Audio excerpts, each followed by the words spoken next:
Alors dans la pièce à l'intérieur, on a ici des traces d'humidité, humidité importante.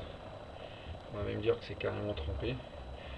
Donc on a des infiltrations par l'extérieur qui doivent s'écouler le long du mur. On a également un autre problème qui est carrément autre. Ici, donc on le voit bien au niveau de la cave à thermique, on a un pont thermique avec des traces, donc c'est l'humidité, on a même de l'eau qui coule. Là c'est de la condensation, donc au-dessus de la porte-fenêtre. Et on a le même problème à ce niveau-là dans l'angle.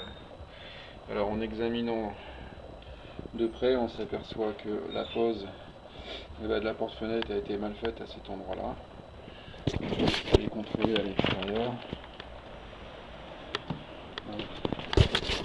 On a ici un jour important entre le bâti de la porte-fenêtre et le mur. Voilà, et ça a été bouché au silicone sans avoir fait d'étanchéité derrière. Donc ce qui nous crée un pont thermique très important. Voilà. Donc là il faut enlever le silicone, mettre de la mousse polyuréthane, créer l'étanchéité.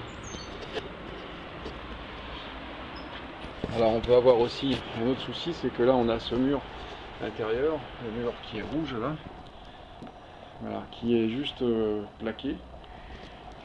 Il faudrait donc virer le placo pour voir. Ici on est sur un talus. Voilà, on voit bien qu'on est sur un talus avec donc sur la partie ici qui n'est pas construite, on voit qu'il y a des infiltrations d'eau. On pourrait avoir le même problème dans la maison, mais comme le placo a été, on ne sait pas ce qu'il y a derrière. Voilà. Donc là on voit qu'il y a eu une grille de ventilation qui a été faite, on en a une à l'extérieur aussi. Voilà. Donc recherche de fuite effectuée.